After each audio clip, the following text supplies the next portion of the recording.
Ok, muchas gracias, Arturo.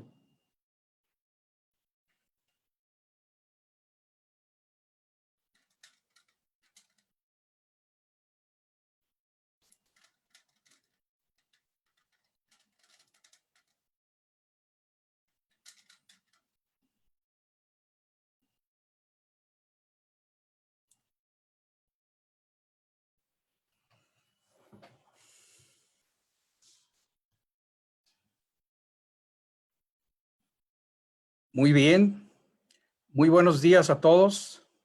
Bienvenidos a esta charla de la segunda semana de promoción de los posgrados de Ingeniería Eléctrica del Cinvestav Unidad Guadalajara. Por razones de la contingencia, pues hemos pensado en dirigirnos a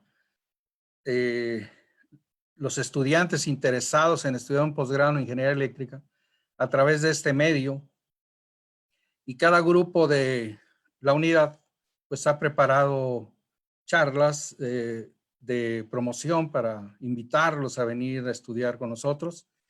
En esta ocasión me toca a mí, ¿verdad?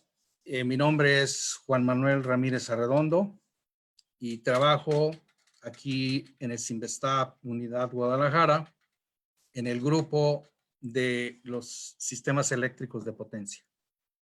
En esta ocasión les voy a platicar en los siguientes 20 minutos, ¿verdad? Sobre cómo está constituido un sistema eléctrico de potencia y en específico el caso mexicano, ¿verdad? Vamos a revisar muy rápidamente, ¿verdad? Las capacidades de generación, de demanda, de transmisión del sistema eléctrico y mencionar algunos de las problemáticas que el sistema pueda tener, ¿verdad? Y que son temas que ya dentro de la maestría pues son de nuestro interés estudiar con detalle en los diferentes cursos, ¿verdad? Que constituyen nuestra oferta.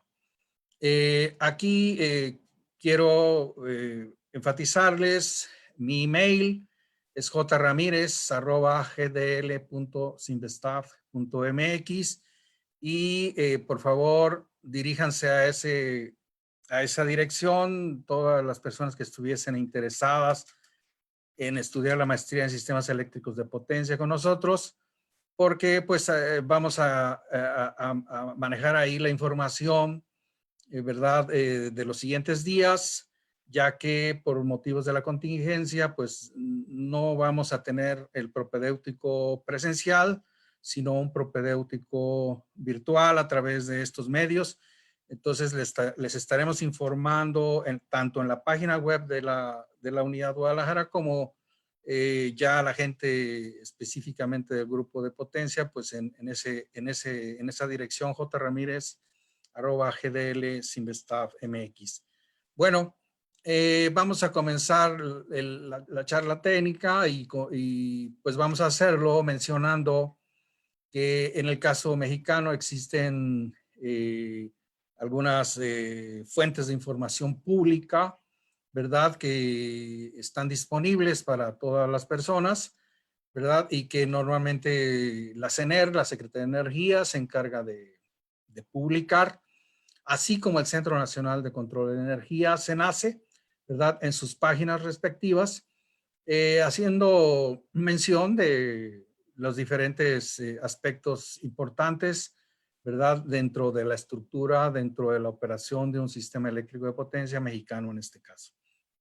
En esta imagen les presento dos fuentes importantes, ¿verdad? De las que eché mano para esta charla breve. Una es el PRODECEN del año 2019, que es el Programa de Desarrollo del Sistema Eléctrico Nacional. Otra fuente de información importante que hay que tomar en cuenta cuando uno desea participar en el sistema eléctrico, de alguna manera, es el código de red.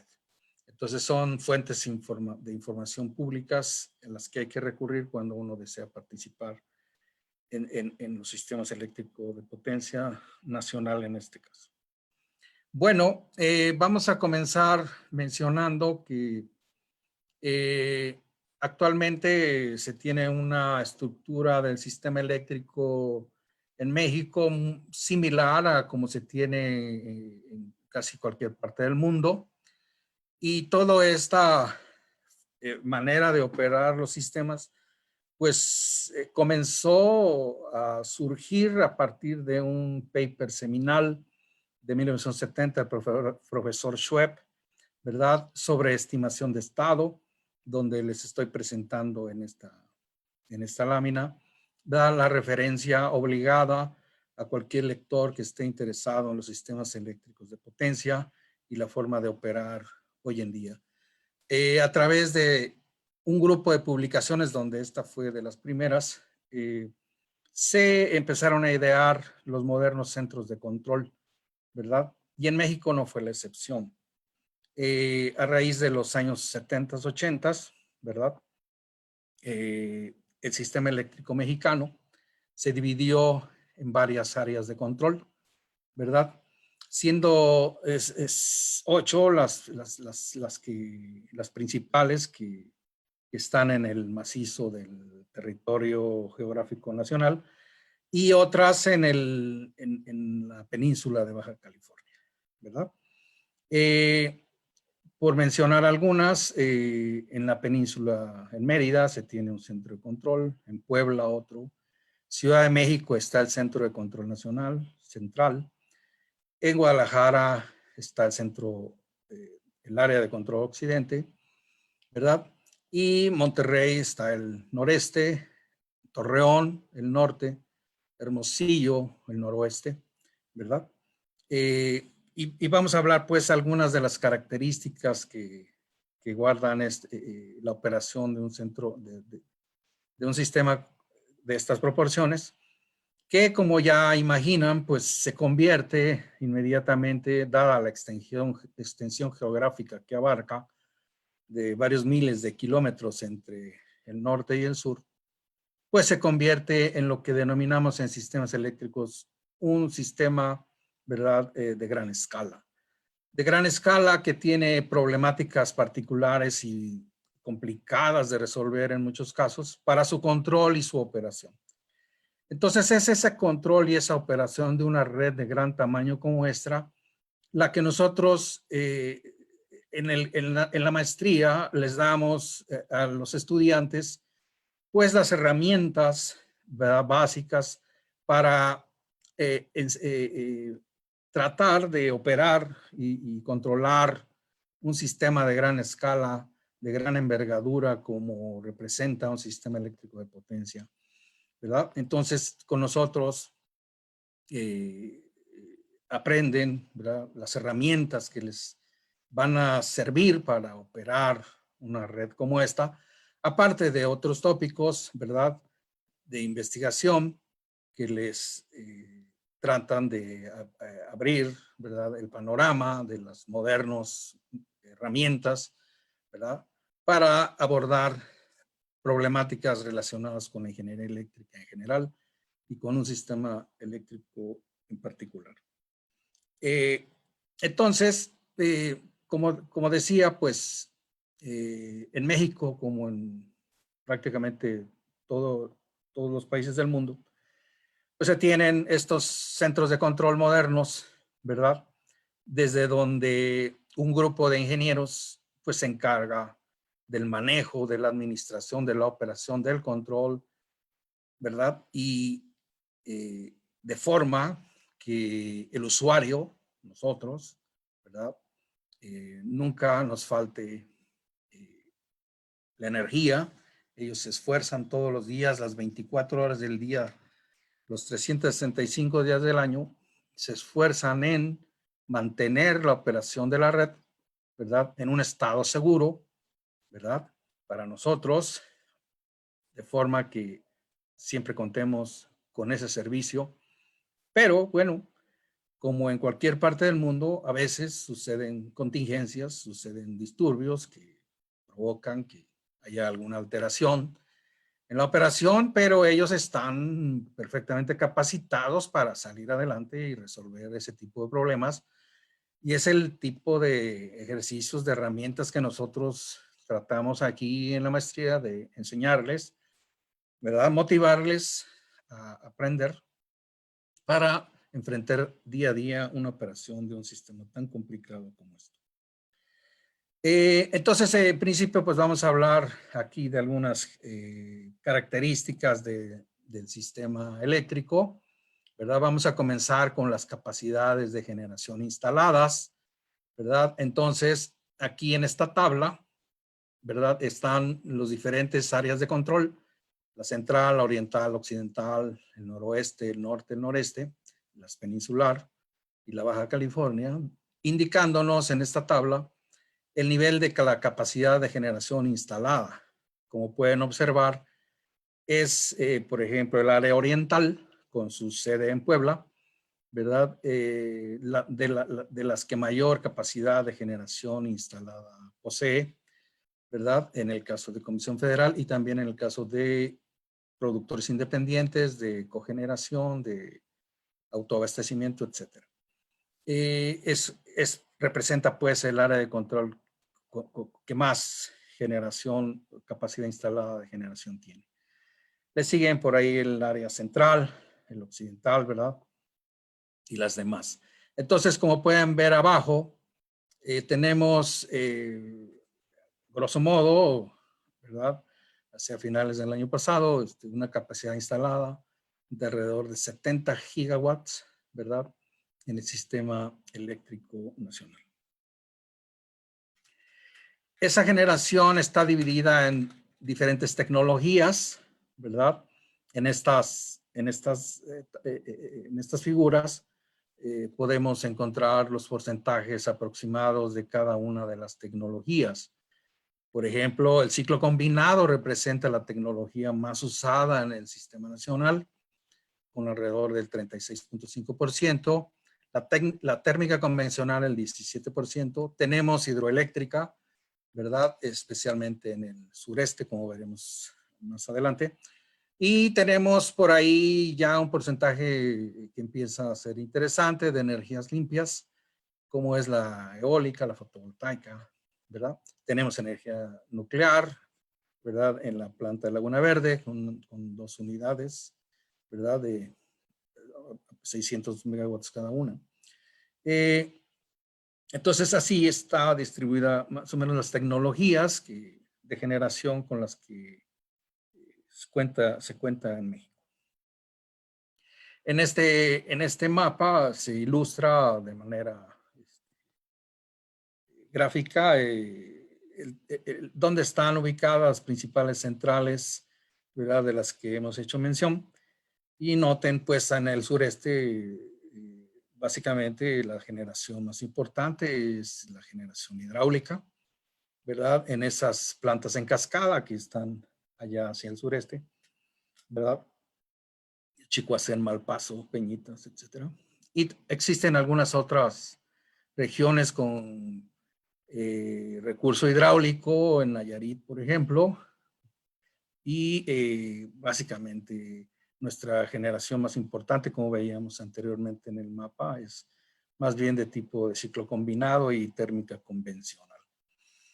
Por supuesto, en los últimos, bueno, aquí está el nombre de las centrales, de cada una de las centrales, no se alcanza a distinguir con toda claridad, pero aquí está el nombre de cada una de las centrales que veíamos antes, ¿verdad? Y dónde están ubicadas y la capacidad y el tipo de tecnología que utilizan para generar.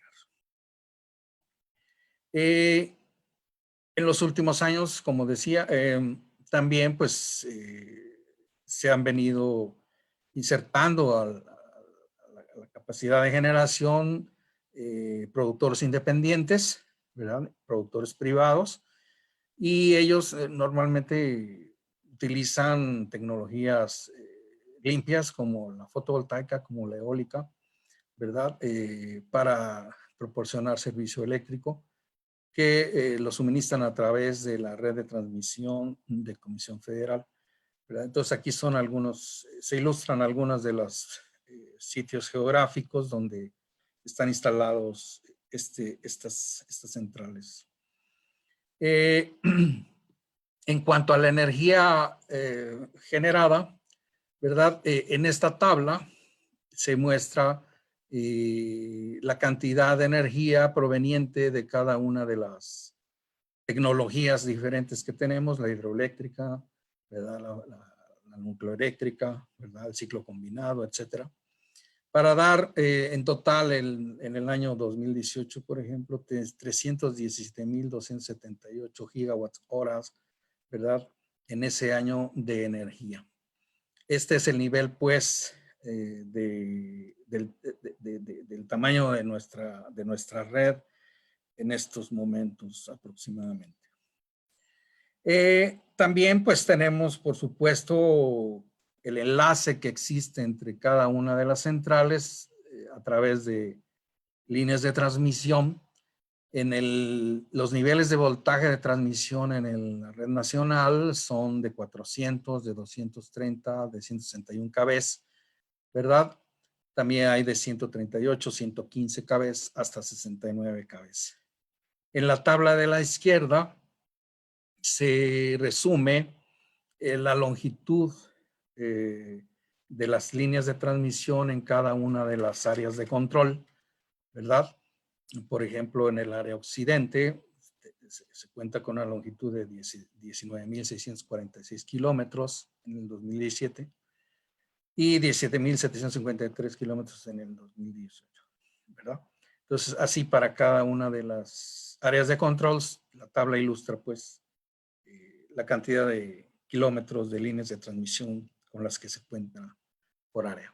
En esta figura muestra el diagrama unifilar, vamos a decirlo así, del sistema eléctrico de potencia en México, ¿verdad?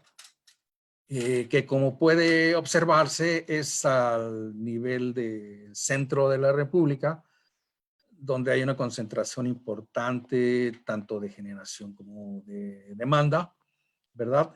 Y hacia el norte se tienen enlaces longitudinales, especialmente es notorio el enlace hacia el noroeste, ¿verdad? Como una línea larga, ¿verdad? Una estructura que le llamamos longitudinal y que tiene sus problemáticas técnicas operativas peculiares que tratamos de estudiar aquí en el posgrado, ¿verdad? Presentando algunas dificultades interesantes respecto a su control, ¿verdad? Al amortiguamiento de oscilaciones y ese tipo de problemáticas técnicas que una vez que están ustedes aquí con nosotros en la maestría, pues estudiamos. Las regiones, pues también hay unas regiones más débiles que otras. Más débiles desde el punto de vista eléctrico significarían niveles de cortocircuito más bajos que en otros.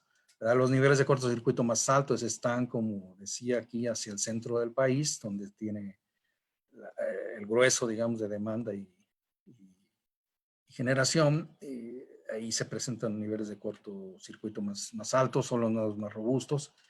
Y los nodos más débiles, eléctricamente hablando, pues están hacia la península de Yucatán, hacia el noroeste y la Baja California, que es un sistema aislado.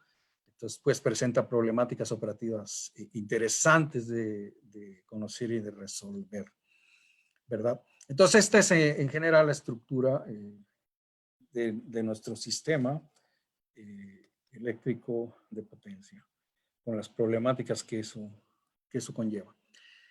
En cuanto a líneas de distribución, que ya son niveles de tensión más bajos, de los 34.5 kV hacia abajo, siendo el 13.8 como el más general en el país, ¿verdad? Aquí en estas tablas se muestran la cantidad de kilómetros, que por supuesto son bastante, mucho más que los de transmisión, ya que estas, a este nivel es al nivel que se distribuye en las ciudades, en los lugares donde uno normalmente habita. Y en la tabla inferior, pues las capacidades de transmisión, es decir, hablando de transformadores. Entonces, a grosso modo, estas son informaciones importantes que tiene uno en cuenta para conocer la estructura de una red eléctrica. Después de esto vendría, bueno, antes de eso, en México también existen algunos enlaces, especialmente en el norte con Estados Unidos, y al sur tenemos enlaces también con Centroamérica. Estos son, este gráfico ilustra algunos de esos enlaces. Varios de ellos, especialmente en el norte, se hacen en corriente directa, en una estructura back-to-back, ¿verdad? Y eso me da pie para enfatizar que, bueno, aquí, sobre todo en los últimos años, pues ha habido un incremento interesante en el mundo de los dispositivos basados en electrónica de potencia que se utilizan para el manejo y la operación de la red.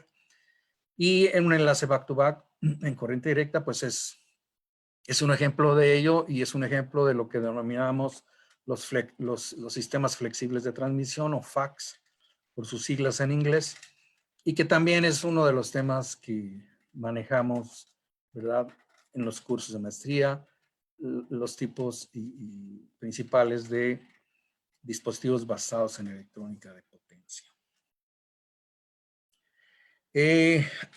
A otro nivel, que es el nivel de la demanda, del consumo, ¿verdad? En esta tabla se muestran, se presentan un resumen de la energía consumida en los años 2017 y 2018 por región, ¿verdad? Note que la región central y la región occidental son las regiones que más consumen energía, ¿verdad? Por ejemplo, en 2018, el área central, 61,000 gigawatt horas, el área occidental, 68,000 gigawatts hora, y así cada una de las otras áreas se muestra aquí el consumo, ¿verdad?, por región. Aquí puede usar esta tabla para indicar la diferencia entre esta nomenclatura SEN y la nomenclatura SIN. El SIN se refiere al interconectado nacional y no incluye la península de Baja California. El SEN sí incluye, es el Sistema Eléctrico Nacional, incluye la Baja California. Por tipo de consumidores, este gráfico presenta, ¿verdad?, las diferentes distribuciones en el consumo, ¿verdad?, típicas en México en este caso, es la residencial, la comercial y la industrial, ¿verdad?, a grosso modo. Y aquí se muestra pues como la industrial pues es la carga, la demanda que más cantidad de energía requiere, ¿verdad? Para su operación, para su servicio. Seguido, pues muy de cerca entre la parte comercial y la parte residencial, ¿verdad? Este es un gráfico del año anterior, 2019, para el Sistema Eléctrico Nacional.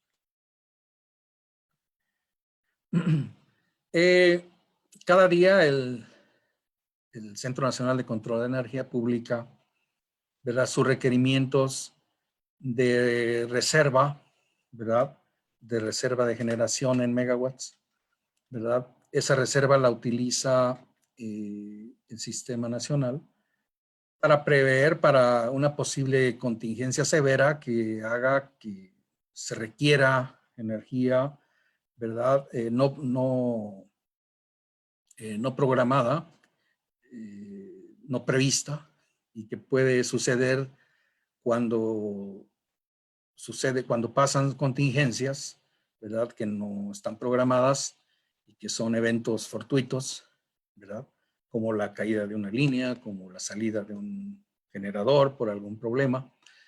Entonces, ante esas contingencias que pueden ser muy severas, ¿verdad? Se requiere una cierta cantidad de reserva de energía que debe estar disponible en todo momento. Y esta tabla de Excel que les muestro en esta figura muestra cómo, cuánto es el requerimiento de esa capacidad, ¿verdad? En el sistema interconectado nacional, en este ejemplo, para cada una de las 24 horas del día, ¿verdad? Entonces, especialmente es notorio en las horas pico, especialmente para la noche, ¿verdad? Por ejemplo, en esta tabla es por ahí de las 20 horas, es el pico de la demanda. En este ejemplo se requiere una reserva de 2040 megawatts, ¿verdad? Que estuviesen disponibles para en caso de una eventualidad. Entonces, el SENACE publica diariamente esta tabla con un día de antelación para prever posibles contingencias. Este es el tipo de servicios, entre otros, que presta, ¿verdad? En este caso, Comisión Federal de Electricidad, y que le llamamos servicios conexos. Este es el caso, ¿verdad?, de la reserva.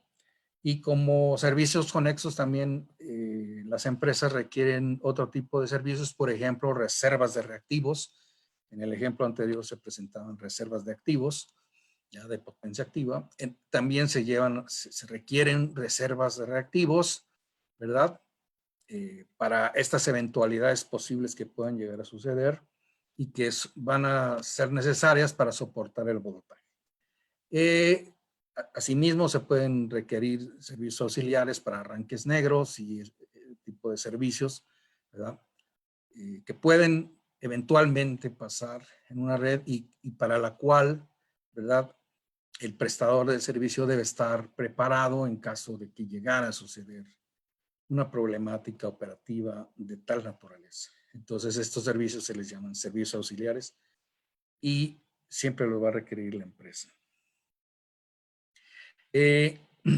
Como un resumen de la operación, este es un ejemplo también que es público.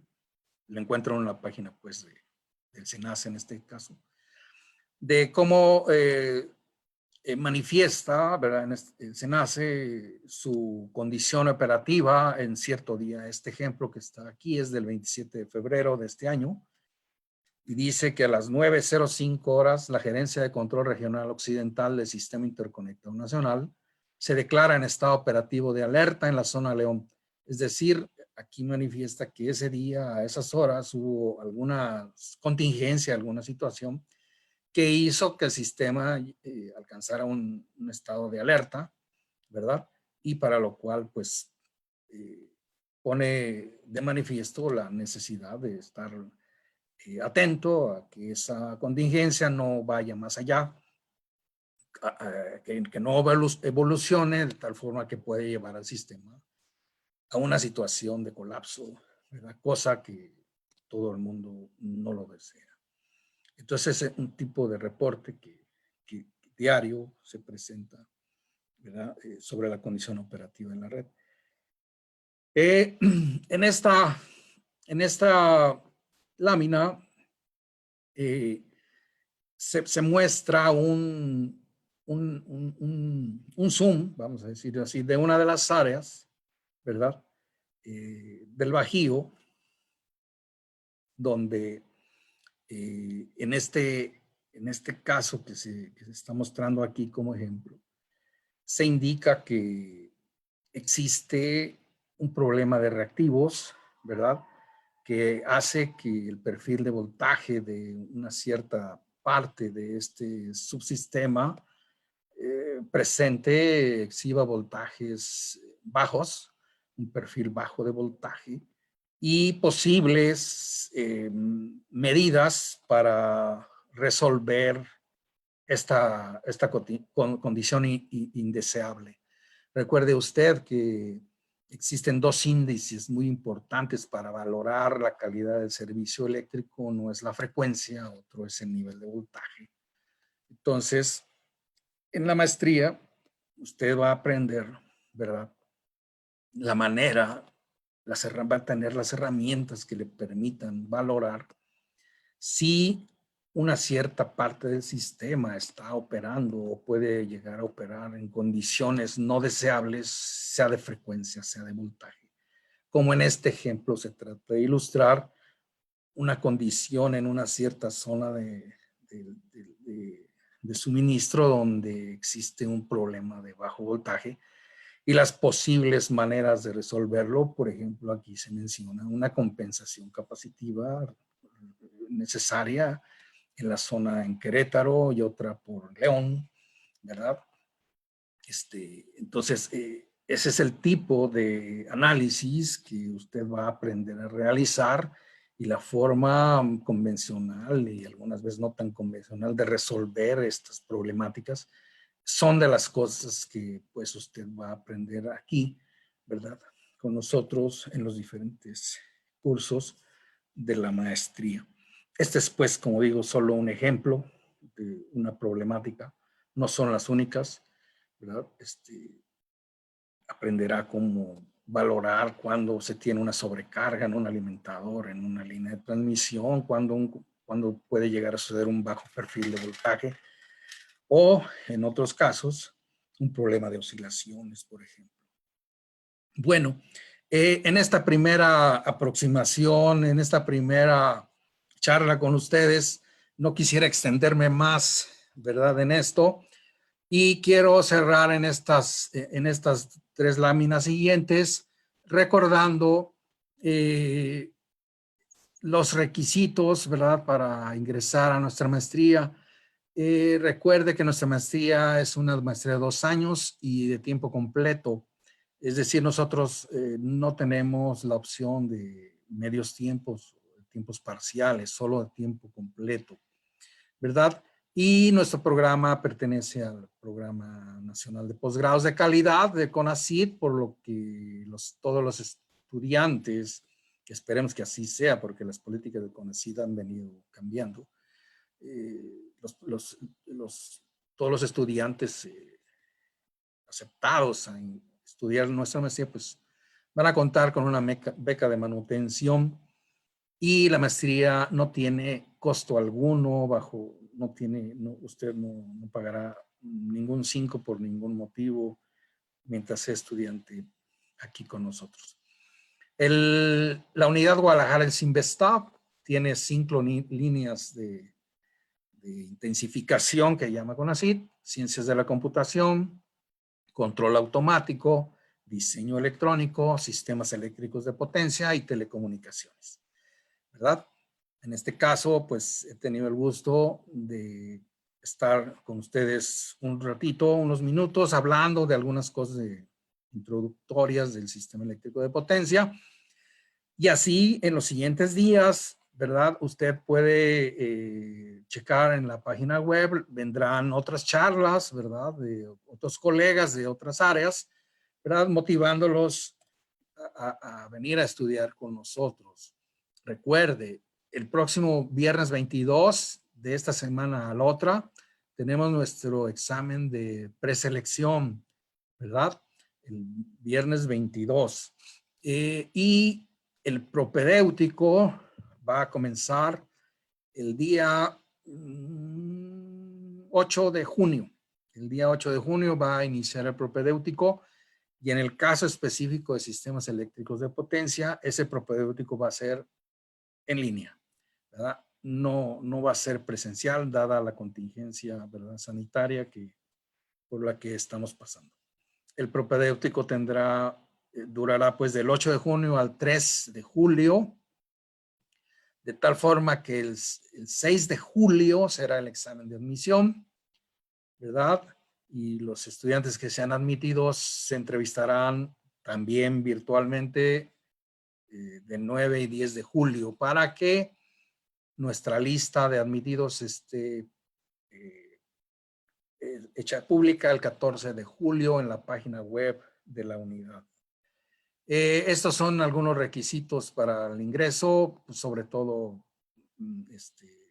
haber cursado una licenciatura, estar graduado o muy próximo a graduarse, o ya en espera de su título profesional y cédula profesional, ¿verdad? Especialmente para lo de las becas se requiere un promedio mínimo de 7.8, ¿verdad? Para tener acceso a las becas del CONACYT. Bien, básicamente esto es lo que quería comentarles. Estén atentos a la página web del Cinvestav, que es www.gdl Cinvestav MX, ¿verdad? Ahí se están refrescando la información. Y en el caso específico de la gente que quiere estudiar sistemas eléctricos de potencia, pues les pediría que se comuniquen a este email, jramírez@gdl-cinvestav.mx, para irnos poniendo de acuerdo en propedéutico y todas estas cosas, ¿verdad? Bueno, pues aquí vamos a dar por terminada esta charla. Mi nombre, repito, es Juan Manuel Ramírez Arredondo y pues en este momento funjo como coordinador del grupo de potencia, por eso les solicito que me escriban a ese email para estar en contacto. Bueno, pues muchísimas gracias, ¿verdad? Y esperamos vernos por aquí el próximo viernes con otra charla del grupo de potencia, ¿verdad? Ya está un poco más enfocada a cómo son los estudios de estado estacionario en la red. Muchísimas gracias. Estén ustedes atentos a la página web. Hasta luego.